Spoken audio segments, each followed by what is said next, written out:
Film की शुरुआत होती है एक स्टॉक ब्रोकर एजेंसी से। हम यहाँ पर देखते हैं कि सारे कलीग्स मिलकर पार्टी कर रहे हैं, पर डेविड का मूड बहुत ज्यादा खराब है क्योंकि उसके क्लाइंट की पूरी जिंदगी की जमा पूंजी एक गलत स्टॉक में इन्वेस्ट करने की वजह से डूब चुकी है और इस सब का जिम्मेदार वो डेविड को समझ रहा है।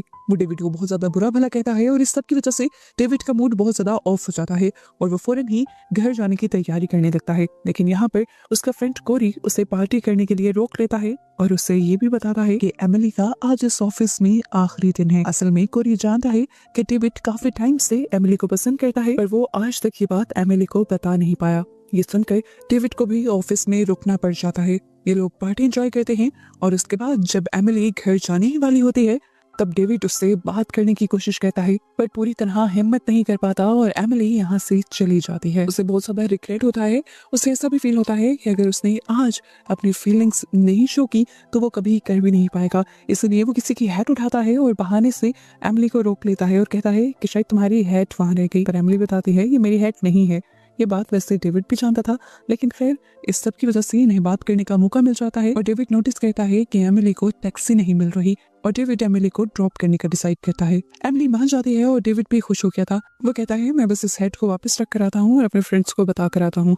उसने जब कोरी को बताया कि वो एमिली को ड्रॉप करने जा रहा है तो कोरी जबरदस्ती उनके साथ आ गया क्योंकि उसका घर कोरी के घर के पास आता था। डेविड नहीं चाहता था कि उसे लेकर जाए, लेकिन उसने बहुत जिद की। इस टाइम कोरी बहुत ज्यादा ड्रंक भी था और एमिली को भी कोरी के अपने साथ होने की वजह से गुस्सा आ रहा था। कोरी की वजह से ये दोनों अपनी फीलिंग्स भी शेयर नहीं कर पा रहे थे और यहाँ पर कोरी इन लोगों से कह देता है कि मुझे भूख लगी है, तुम लोग मुझे रेस्टोरेंट पर भी लेके जाओ और उससे पहले मुझे एक एटीएम पर भी जाना है पैसे निकलवाने के लिए। ना चाहते हुए भी इन दोनों को उसकी सारी बातें माननी पड़ रही थी और अब डेविड एक एटीएम के सामने गाड़ी रोक लेता है। कोरी पैसे निकालने के लिए एटीएम के अंदर जाता है, लेकिन तभी यहाँ पर कुछ अजीब चीज होती है। वो एटीएम के अंदर डेविड को बुलाने लग जाता है और डेविड को भी ना चाहते हुए उसके पीछे जाना पड़ता है। सुनसान सड़क पर एमिली को भी काफी अजीब फीलिंग आ रही थी, इसीलिए वो भी इन दोनों के पीछे एटीएम में ही चली जाती है। मसला ये था कि कोरी का कार्ड चल नहीं रहा था।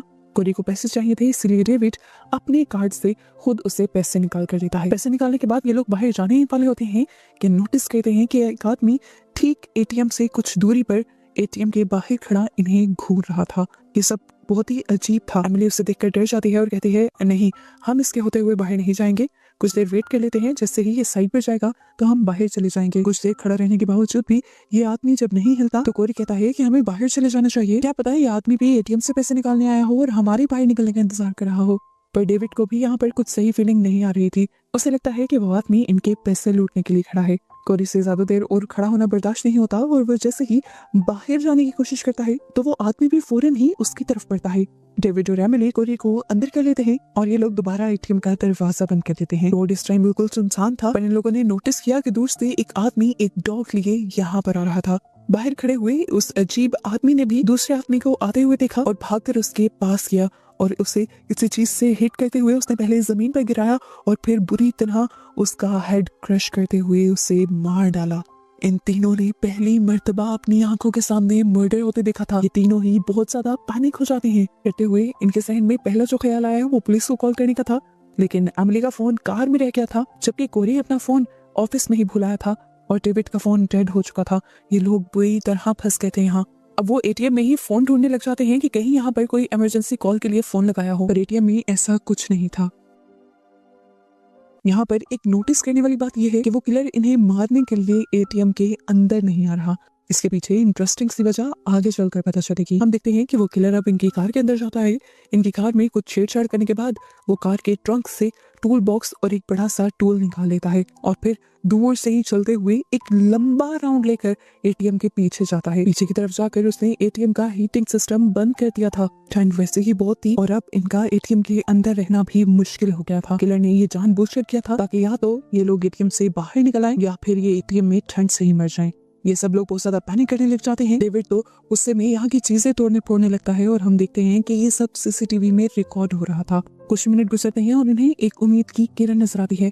दूर से एक आती हुई कार इन्हें नजर आती है। ये लोग चिल्ला चिल्ला कर उस कार को अपनी तरफ अट्रैक्ट करने की कोशिश करते हैं, पर कार के दूर होने की वजह से ड्राइवर इनको सुन नहीं पाता। किसी तरह इन्हें यहाँ से बचना था, बाहर निकलना था। इनको लगता है कि किलर जरूर इनके पैसे के पीछे है, इसलिए डेविड अपने एटीएम से सारे पैसे निकाल लेता है। एमिली अपनी सारी ज्वेलरी दे देती है और डेविड अपनी वॉच भी। ये लोग किलर से डील करने के लिए बाहर निकलते हैं। डेविड के बाहर निकलते ही किलर उसके करीब आ गया था। वो किलर से कहता है, आपको जो कुछ भी चाहिए आप रख लें, बस हमारी जान छोड़ दें। करते हुए वो किलर के आगे वो इन्वेलप कर रहा था, लेकिन किलर जब आगे नहीं बढ़ता तो डेविड वो इन्वेलप किलर के कदमों में फेंक देता है और कुछ देर तक नोटिस करता है कि किलर ने अभी तक उस इन्वेलप पर ध्यान भी नहीं दिया था। इसका मतलब था कि किलर को पैसे की जरूरत नहीं थी। डेविड और भी डर गया, एटीएम से तो बाहर निकल गया था। वो भागकर अपनी कार के अंदर जाकर बैठ जाता है, लेकिन यहाँ पर एक ट्विस्ट पता चलता है कि जब किलर पहले कार में बैठा था तब उसने इसकी इग्निशन वायर्स काट दी थी, जिसकी वजह से कार स्टार्ट नहीं हो रही थी। वो बहुत ही ज्यादा पैनिक करने लग जाता है। इसी दौरान उससे याद आता है कि एमिली का फोन यहीं पर था।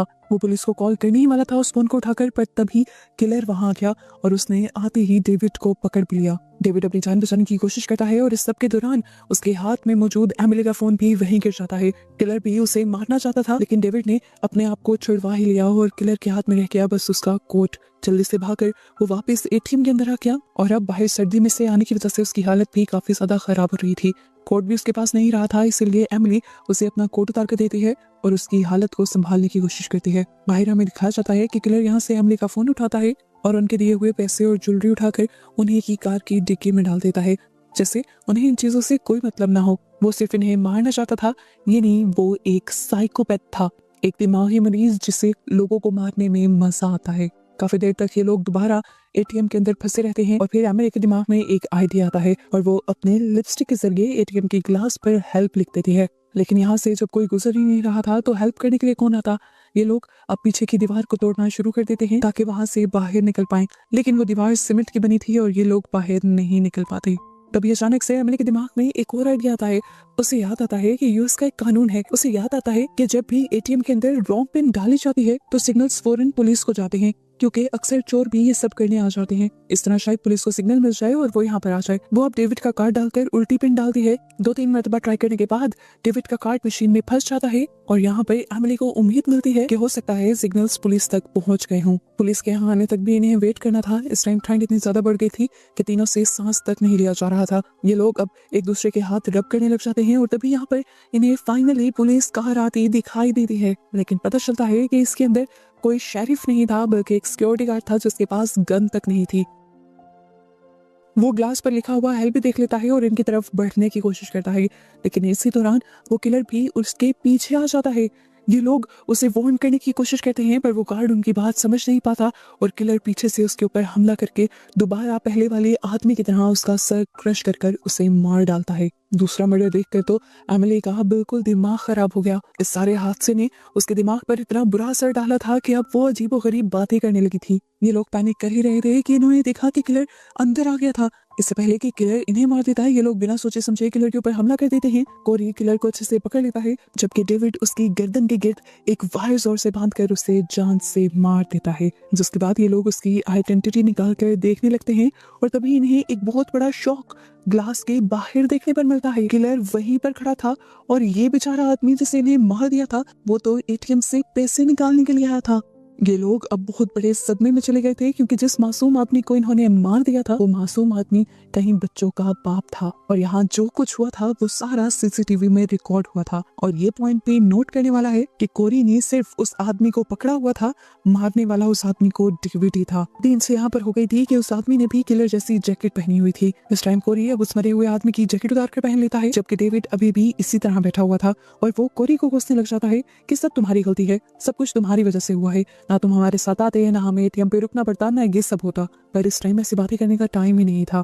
लेकिन ये लोग बच्चों की तरह लड़ रहे थे। कोरी कहता है कि उस आदमी को मारने में तो मेरी गलती नहीं ना, उसका तो गला तुमने घोटा है। इन दोनों की बहस के बाद इन दोनों में हाथापाई होने लग जाती है। डेविड कोरी पर भारी पड़ रहा था, यानी डेविड उससे ज्यादा मार रहा था और ये सभी सीसीटीवी में रिकॉर्ड हो रहा था। इस सब के बाद कोरी को बहुत ज्यादा गुस्सा आ जाता है और वो कहता है बहुत हो गया, अब मैं और यहाँ पर नहीं रुकूंगा। ये कहकर वो दोनों के मना करने के बावजूद बाहर निकल जाता है और एकदम से कुछ कदम चलने के बाद ही गिर जाता है। असल में यहाँ पर किलर ने ट्रैप लगाया हुआ था एक मेटल वायर के जरिए। इन्होंने देखा कि किलर भी अब कोरी की तरफ बढ़ने लगा था। डेविड उसे बचाने के लिए जाना चाहता था, पर एमिली उसे रोक रही थी। कोरी उसका पुराना दोस्त था, अपने पुराने दोस्त के लिए वो एमिली की बात नहीं सुनना चाहता था, इसलिए वो एमिली को धक्का दे देता है एटीएम के अंदर। और जब हमें सीसीटीवी कैमरा के जरिए यही सीन दिखाया जाता है तो ऐसा महसूस होता है कि जैसे डेविड एमिली के साथ जबरदस्ती कर रहा है। लेकिन इससे पहले कि अब वो जाकर कोरी को बचा पाता, वो देखते हैं कि किलर ने बुरी तरह उसे मार डाला था। ये सब देखते हुए डेविड सिर्फ अपनी जान बचाने का सोचता है और वापस एटीएम में आ जाता है। वो बहुत ज्यादा डिप्रेस हो चुका था क्योंकि उसका सबसे अच्छा और इकलौता दोस्त मारा गया था और अब वो इस सब का जिम्मेदार अपने आप को मान रहा था। वो कहता है कि अगर मैं एमिली को अपने साथ चलने को ही ना कहता तो ये सब होता ही नहीं, पर ये सारी बातें बेकार की हैं। हमें दिखाया जाता है कि क्लेयर कोरी की बॉडी से इधर उधर हो जाता है और ये लोग कोरी को हिलता हुआ नोटिस करते हैं, यानी वो जिंदा था किलर के हमले के बावजूद। इसलिए वो दोनों जल्दी से बाहर जाते हैं और कोरी को उठाकर अंदर ले आते हैं। कोरी की हालत बहुत ज्यादा खराब थी, उसको बचाने के लिए उसे फौरन हॉस्पिटल ले जाना था इन्हें। ये लोग फैसला कर लेते हैं कि अब ये लोग किलर से नहीं डरेंगे और हर हाल में बाहर निकलेंगे, पर इनकी सारी सोचों से पहले ही किलर इनके सारे प्लान पर पानी फेर देता है। डेविड की कार को एटीएम के दरवाजे के आगे लाकर एटीएम ब्लॉक कर ये लोग अब यहाँ के शीशे तोड़कर यहाँ से बाहर जाने की कोशिश करते हैं, पर ये ग्लास अनब्रेकेबल था, टूट नहीं सकता था। डेविड अब एक डस्टबिन उठाता है और एटीएम को तोड़ने लग जाता है कि शायद पुलिस को दोबारा से सिग्नल चला जाए, पर उसके मुताबिक ऐसा भी कुछ नहीं होता, जबकि सीसीटीवी में अब भी ये सब कुछ रिकॉर्ड हो रहा था और सीसीटीवी की फुटेज में सब कुछ ऐसा फील हो रहा था कि जैसे सारा खराब काम डेविड ही कर रहा है, हालांकि वो तो खुद विक्टिम है। इससे भी बुरा काम किलर ये करता है कि इसी एटीएम के अंदर ठंडा पानी छोड़ देता है। सर्दी से इनका और भी ज्यादा बुरा हाल हो जाता है। कोरी की हालत और भी ज्यादा बिगड़ने लग जाती है। डेविड को अब कोरी की पॉकेट से एक लाइटर मिलता है और वो लाइटर की मदद से यहाँ पर फायर अलार्म बजाने की कोशिश करते हैं, पर इतनी सी आग से कोई फर्क नहीं पड़ रहा था। इन लोगों ने फिर यहाँ के सारे छोटे छोटे पेपर्स इकट्ठे किए, एक डस्टबिन में डाले और फिर उन्हें आग लगा दी, लेकिन उन सब का भी धुआं इतना ज्यादा नहीं था कि फायर अलार्म ट्रिगर होता। इसीलिए डेविड अब एमिली को अपने कंधों पर बिठाता है और वो डस्टबिन को उठाकर फायर अलार्म किसी तरह एक्टिव करने में कामयाब हो भी जाते हैं। ये सब देखकर दोनों को बहुत ज्यादा खुशी होती है और इससे पहले कि अब ये लोग यहाँ से निकल पाती, डेविड का पाँव स्लिप हो जाता है। उसके ऊपर बैठी हुई एमिली लड़खड़ा जाती है और दूर से ही गिर जाती है। उसका सर एक स्लैब पर लगने की वजह से उसकी गर्दन टूट चुकी थी और अब वो भी फौरन ही मर गई थी। ये देखते हुए डेविड बिल्कुल टूट गया। पहले उसका दोस्त मर गया था और अब वो लड़की जिसे वो काफी टाइम से पसंद करता था वो भी मर चुकी थी। डेविड रोने में बिजी था कि तभी किलर अपनी एक नई चाल चलता है। वो यहाँ पर मौजूद वो पुलिस कार जिसमें गार्ड यहाँ पर आया था उसे भी चलाते हुए डेविड के कार के पीछे मारता है, जिससे डेविड की कार एटीएम के अंदर क्रैश हो जाती है और एटीएम टूट जाता है। अब तो किलर अंदर आ जाता और डेविड को मार देता, लेकिन डेविड ने भी इस मर्तबा हिम्मत करने का फैसला किया। उसने यहाँ पर वो बोतल उठाई जो कि कोरी के पास थी और उसे लेकर बाहर निकल गया।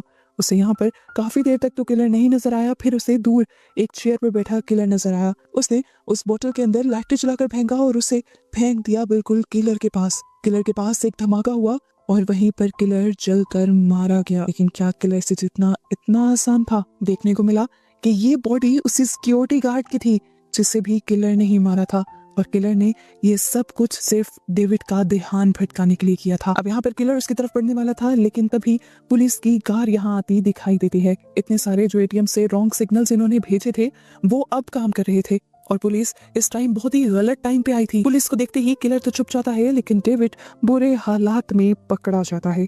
डेविड ने पुलिस को सारी बातें बताने की कोशिश की थी कि किस तरह ये सब कुछ हुआ था, लेकिन जब पुलिस यहाँ का सीसीटीवी चेक करती है तो उन्हें ये सारा सीन इस तरह का दिखाई देता है कि इसमें किलर कोई और नहीं बल्कि डेविड है, क्योंकि सबसे पहले एग्जॉस्ट होकर एटीएम की चीजें तोड़ने के साथ उस शरीफ आदमी को भी डेविड ने ही मारा था और उसके बाद एमिली भी डेविड की वजह से ही गिरी थी। इन सारी चीजों को देखते हुए डेविड ही एक मर्डरर लग रहा था और किलर तो यहाँ कैप्चर ही नहीं हुआ था।